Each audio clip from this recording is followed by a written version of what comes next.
activistas, servidoras públicas,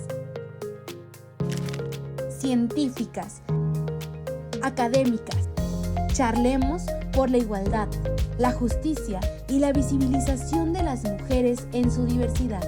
Hola, ¿cómo están? Los saluda Jacibe Jiménez y nos da un placer estar hoy aquí con ustedes en el tercer episodio de Charlando con, donde queremos reflexionar sobre perspectiva de género, feminismos, justicia, política, cultura.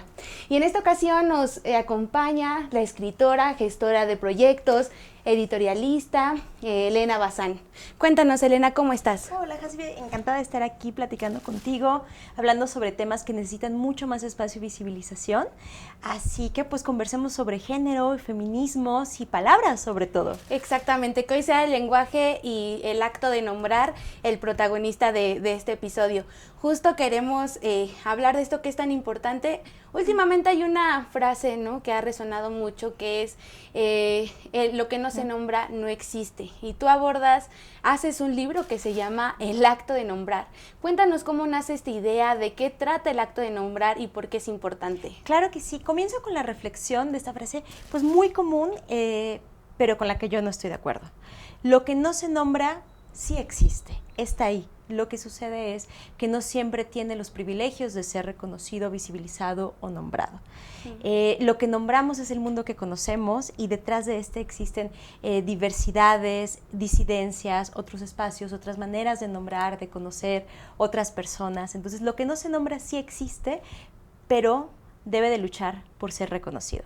Y el acto de nombrar es un reconocimiento de personas, de situaciones, de memoria, de ideales, que solamente cuando encontramos la palabra de compartirlo, ¿no? O sea, la palabra para compartirlo, cómo te expreso a ti quién soy, cómo me siento, qué me está pasando, qué me pasó, qué estoy observando. Entonces, el acto de nombrar para mí es un acto de justicia, ¿no? O sea, señalar quiénes somos o qué nos está pasando, también de reconocimiento, de acercamiento, de acompañamiento. Entonces, lo que no se nombra sí existe, pero merece ser reconocido y la palabra nos da esto.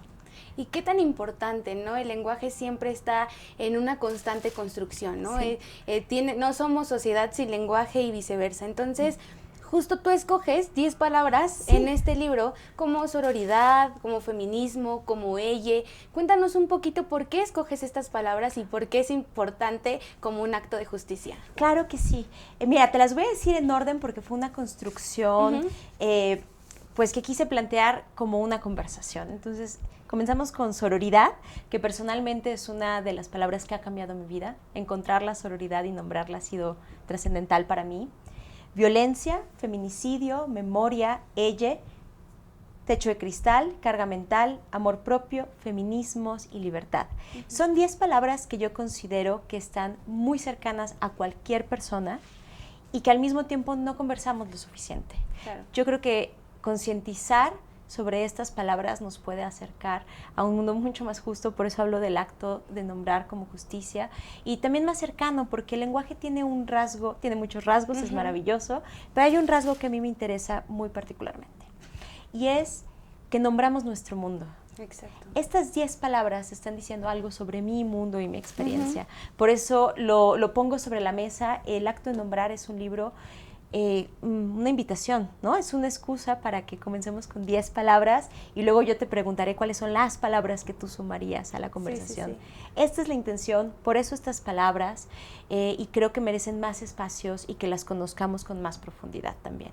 Sí, claro, un mundo que no se tiene que quedar en una burbuja, ¿no? Sino Exacto. que todos tendríamos que tener esta idea, si quieres, primero de definirlas y después de apropiarnos de ellas, ¿no? Apropiarnos o resignificar. ¿Qué significa para ti una palabra? ¿Qué significa para mí otra palabra? Y también al paso de los años y con nuestras experiencias cambian. El día de hoy yo tengo palabras favoritas, no son las mismas que hace tiempo y no serán las mismas que mañana. Entonces también resignificar es muy importante. Exactamente. Ahora bien, para iniciar con un cambio social, ¿solo basta con nombrar? ¿Cómo podemos transitar del nombrar al actuar? Del nombrar al actuar. Claro que sí, o de actuar a nombrar, ¿no? También está otro camino. Yo creo que nombrar es en sí ya un acto, es actuar, ¿no? Por eso se llama el acto de nombrar, porque a veces no tenemos la opción. No podemos, no sabemos, no tenemos los recursos, no tenemos una red para levantar la voz. Entonces, la voz misma, que tú seas capaz, puedas o decidas o tengas las herramientas de levantar la voz sobre algo, es ya un acto de incidencia en el mundo. El último capítulo, Libertad, yo me enfoco en la voz, ¿no? Porque voz tenemos las personas cuando nacemos, la pregunta es cuando nos la apagan o se nos apaga, ¿no? Sí. O cuando nos perdemos de nuestra propia voz. Entonces, nombrar para mí es ya un acto de decir qué está sucediendo y es importante. Podemos nombrar situaciones maravillosas como los afidamentos entre mujeres, la sororidad, la justicia o el acompañamiento, pero también podemos nombrar otras situaciones como las violencias y los feminicidios. Nada más nombrarlo y señalarlo es un acto y también requiere de valentía. Sí. Porque tú lo sabes, levantar la voz tiene consecuencias. Muchas consecuencias. Y bueno, pues sí va a haber consecuencias que sean en nuestros propios términos, con nuestras propias palabras. Exactamente. Sí, que es tan necesario, ¿no? El lenguaje es propio y justo es tan importante, nosotros lo vemos en los medios de comunicación, tan solo creo que el hecho de apropiarnos de ello mismo, de alzar la voz y decir esto existe, hace que haya resistencias, ¿no? Por a lo anterior, a lo que nos marcaron como era lo único que podía ser nombrado y de esta forma. ¿Sí? Por ejemplo, algo que me llama mucho la atención del acto de nombrar es que lo escribes en femenino genérico, ¿no? Sí. Normalmente hablamos del masculino genérico para todo. Todo es todos, ellos, nosotros, aunque haya un solo hombre y todas seamos mujeres las que estamos ahí, los alumnos, o sea, hablar en masculino genérico es lo normal, pero cuando nos atrevemos a hablarlo en un femenino genérico es totalmente distinto. ¿Por qué lo haces así? Claro que sí, pues esto fue una apuesta muy personal y también refleja un cambio propio en mi manera de comunicarme. Si yo entro a una habitación, digo bienvenidas, hola, queridas, todas, aunque haya hombres u otras personas ahí, ¿no? Porque es otra manera de nombrar y no quiere decir que sea excluyente, exacto, claro, desde mi concepción del mundo, pero también es muy intencional cuando decimos una palabra y tú lo sabes. Sí. O sea, yo quiero provocar una reacción. ¿Por qué estás hablando así? Ah, bueno, porque es necesario visibilizarnos, ¿no? Claro. Nada de lo que digas es gratuito y eso es maravilloso en el lenguaje. Y tú hablabas de una discusión muy conocida que es el masculino genérico en términos gramaticales, como algo que incluye, pero bueno, esta es una percepción completamente gramatical, ¿no? Es una norma. Y pues ahora estamos luchando o conociendo otras maneras de nombrar. Entonces, yo lo hago desde la trinchera del femenino genérico. O sea, ¿por qué no? ¿Por qué no hay otra manera de nombrar? No estoy sacando a nadie. Y luego hay otros recursos también, ¿no? Sí. Hay un capítulo aquí, se llama Elle, en reconocimiento a lo que yo considero es una palabra muy importante. Sí. Es una palabra de visibilización y de respeto y también de justicia. Sí, justo a eso quiero ir. Tienes un capítulo también donde nos enseñas cómo ejercitar de manera diferente el lenguaje, ¿no? Sí. Y también me gustaría que platicáramos de este debate que ha sido tan complicado en diversos grupos sociales, que es el lenguaje inclusivo. Claro que Me gustaría que nos ayudaras a cómo entenderlo, ¿no? Y cómo saber utilizarlo. Por supuesto. El lenguaje inclusivo, lenguaje incluyente, o ya también tenemos otro término, lenguaje igualitario, podemos utilizar cualquiera, no es nada nuevo. Esto es lo primero que quiero decir. Lo que pasa es que estamos en un momento social muy, muy álgido, en donde se utiliza más y es también una bandera, ¿no? Porque recordemos que el lenguaje es político. Sí. El lenguaje es político, ¿no? Entonces, estamos teniendo cambios sociales importantísimos dentro de la visibilidad y movimientos con grupos que han sido vulnerabilizados, con disidencias y las propias mujeres, porque el lenguaje incluyente viene también de pedir la visibilización de las mujeres en el discurso, ¿no? O sea, no siempre han sido todos, ¿no? Hay una frase aquí que me gusta muchísimo, la voy a decir para citar correctamente, y dice: las palabras no están hechas para ser imparciales, sino para estar cargadas de contenidos. Esta es una frase de María Martín en su libro Ni por favor, ni por favora. Y bueno, yo aquí pongo diferentes referencias y una historia del lenguaje inclusivo, porque no es de ahora, no es una moda. Esto creo que es un mensaje muy importante. El lenguaje inclusivo no es una moda. Y hay muchos más recursos que el más conocido, que es el Morfemae, que puede ser un recurso para hablar de personas no binarias, o también un genérico neutro. Es otra opción. Entonces yo, en vez de decir hola a todas y a todos, hola a todos, hola a todas, hola a todes, a todas, a todes y a todos, puedo decir hola a todes, ¿no? Es otra manera de ser más neutras en el lenguaje. Pero no son los únicos recursos. Aquí tengo una breve guía para introducirnos, porque también hay que admitir que es complejo. Es complejo aprender a hablar de cierta manera, porque así como el lenguaje es político, es también social, ¿no? Cultural. Es cultural, y recordemos que aprendimos de hablar de cierta forma y tenemos que reaprender a hablar. Exacto. Entonces, para concluir sobre el lenguaje incluyente, es trascendental, significa un lugar en el mundo para muchas personas, incluidas tú y yo. Cuando yo hago este acto de escribir en femenino genérico, es darnos un espacio, ¿no? Y así para más personas, ¿no? En últimas fechas se habla mucho, y ya es también un símbolo, le magistrade. Y sabemos a qué nos referimos, es nombrar como se nos pide que se nombre. Y esto tiene que ver con respeto, conocimiento de qué es el lenguaje inclusivo y criterio. También es válido. Todos cabemos en este mundo, ¿no? Y es necesario decirlo. Yo creo fielmente que sí, y el lenguaje es una herramienta. Sí, claro. Ahora bien, apropiarnos y resignificar las palabras es un acto disruptivo. ¿Existen otras maneras de ejercitar este lenguaje?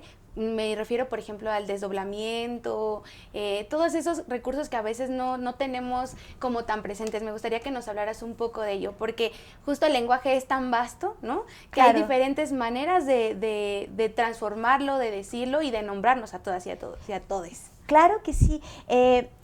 Mira, hay diferentes recursos, por ejemplo, el desdoblamiento o el triplicamiento, ¿no? Que también, si vamos a comenzar a decir todas, todes, todos, pues es un recurso de triplicamiento. Se complejiza conforme lo utilizamos, pero también tenemos otros como la reescritura. Yo puedo decir hola a todes, o puedo decir qué gusto que estén aquí. Pasen, ¿no? Claro. Este es otro recurso. O utilizar personas si no sabemos cómo referirnos, no tenemos un antecedente, queremos ser cuidadosas y respetuosas. Esta es también otra manera. El desdoblamiento, muy criticado, pero bueno, yo creo que es bastante útil en algún momento. Y el femenino genérico, que ya lo hemos dicho. Y también, ¿sabes qué?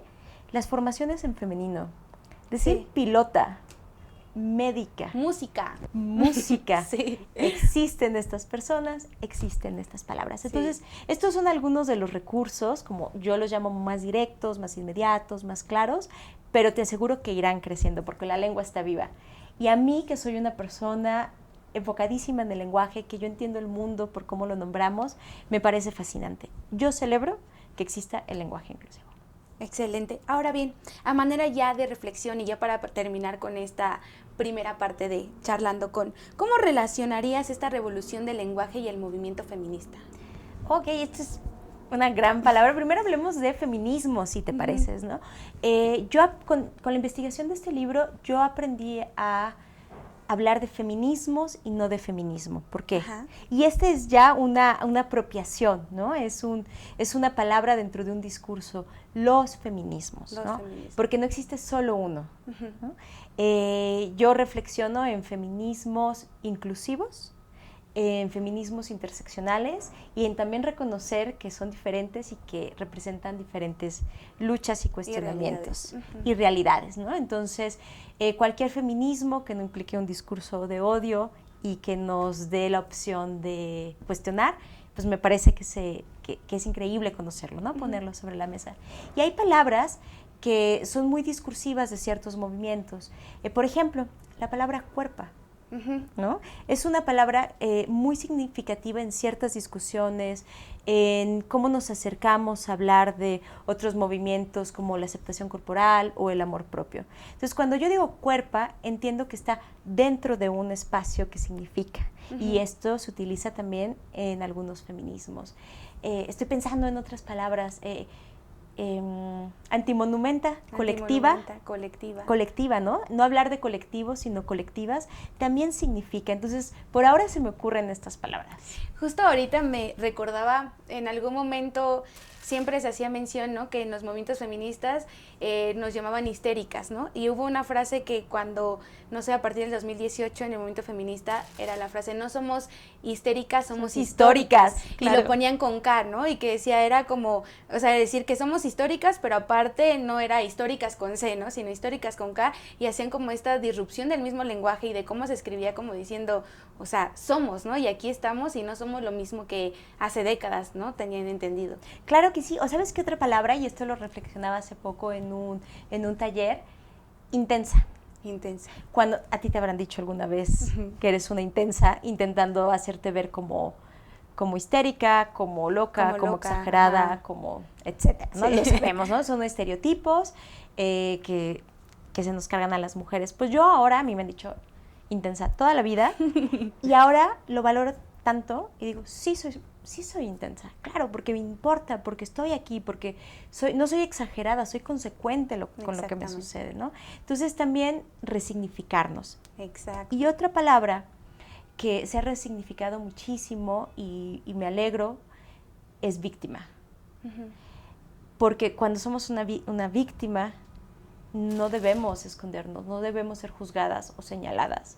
Ni revictimizadas, ¿no? Y menos es revictimizadas, idea, ¿no? Exacto. Entonces, se ha resignificado muchísimo y apropiado la palabra víctima y me parece que es también un acto de justicia, ¿no? Claro. O sea, que nos nombremos como víctimas de alguna situación, de algún tipo de violencia, pues bueno, debería ser una bandera también, ¿no? O sea, merecemos tener un nombre que sea digno para lo que nos ha sucedido. Exactamente, pues entonces yo creo que vamos a tener que tener un segundo tomo del acto de nombrar con nuevas palabras que se van sumando, ¿no? A esta discusión y que son tan importantes.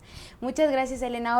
Ahorita tenemos también una sección donde usuarios, usuarias de nuestras redes sociales te quieren preguntar, ¿no? Y te voy a leer algunas cosas. Claro que sí. Por ejemplo, Nayeli nos dice que se trata de un excelente libro. Dice, tengo excelente libro, ya lo tengo y me parece muy claro y actual. Ahora bien, también Tini Lizárraga te pregunta, ¿cómo es que se dio cuenta, cómo es que te das cuenta de las situaciones que narras en tu libro? Claro, bueno, Nayeli, gracias. Tini, muchas gracias. Debo decir que es un libro muy personal, porque pues yo incito a que hablemos de lo que nos sucede en nuestras propias palabras. Y tenía que empezar por mí, ¿no? Poner el cuerpo es eso, ponerte a ti de frente y abrirte a eso. ¿Cómo me di cuenta cuando aprendí a nombrar y comienzo con violencias? ¿No? Saber que existen muchísimos tipos de violencia es muy importante justo para señalarlos, evitarlos o nombrarlos y pedir ayuda o a dar acompañamiento. Entonces yo me di cuenta cuando me acerqué a mucha teoría, cuando tuve muchas conversaciones, cuando conocí el violentómetro. Es un recurso muy importante el violentómetro y el violentómetro digital, porque nombrando me di cuenta de que algo me pasaba. O sea, no era normal que yo tuviera miedo de salir de mi casa, ¿no? Y también hay mujeres que tienen miedo de entrar a sus casas. ¿Cómo se llama eso? Entonces cuando reflexioné que tenía que nombrar mis sensaciones, mis emociones y mis situaciones, fue que me di cuenta que yo estaba cruzando por memorias, por violencias, por una búsqueda de libertad, por una búsqueda de amor propio, por estas palabras que están aquí. Y justo, y así podemos cerrar, ¿no? Hacer como esta discusión cerradita en decir, justo, eso sí existía, o sea, yo lo estaba viviendo, ¿no? La sororidad, la empatía, las violencias, violentómetro, que podría ser otra palabra que podríamos tener ahí, existían. Simplemente nadie nos había dicho que podíamos nombrarlas. Claro que y cuando las mujeres estamos en un lugar, ¿no?, tan importante como es la toma de decisiones, los espacios como autoras de libros, ¿no?, como escritoras, como periodistas, o sea, el estar ahí nos hace decir, esto existe, y lo nombro de esta manera, y lo resignifico, y se vuelve una bandera. Claro, y también nos ayuda a tener acompañamiento. No sé si has vivido alguna situación en la que te preguntes si solo te pasa a ti, ¿no? O que te da pena porque no conoces hablar de esto y cuando necesitas ayuda o visibilizar algo o también del otro lado estás feliz y quieres compartirlo. Claro. Pero cuando no sabemos cómo se nombra, difícilmente podemos levantar la voz. Por eso es trascendental hablar, y el acto de nombrar me parece que nos da oportunidades para cambiar nuestros propios mundos y otros mundos. Exactamente, pues Elena, me encantaría seguir platicando, pero tenemos que cerrar. Muchísimas gracias por acompañarnos aquí. Bienvenida, Le Mujeres tiene las puertas abiertas. ¿Y algo que quisieras agregar? Muchas gracias por el espacio, estoy encantada. Lo que quiero agregar es que, bueno, yo les invito a que se inspiren, a que encuentren un espacio para hablar en voz alta de lo que les sucede y que lo nombren. Y una reflexión. Te pregunto a ti para cerrar, si te parece, y a quien nos está viendo ahora, ¿cuál es tu palabra? ¿Cuál es la palabra que en este momento significa muchísimo en tu vida? La palabra que te acompaña, la palabra que te duele, la palabra que te hace feliz, la palabra que te reconoce, porque este es un ejercicio de acercamiento a ti y eso nos lleva a otras personas y hacemos comunidad con el lenguaje. Exacto, pues yo creo que tendría 2 palabras, porque a mí me gusta hablar tanto. Empatía, yo creo que sería una, que creo que hay que resignificar, y resiliencia. Creo que son tan importantes en este momento, en el mundo que vivimos, son necesarias. Empatía y resiliencia, pues cerremos con estas 2 palabras maravillosas. Muchísimas gracias, Elena. Gracias a ti. Gracias a todos. Bye.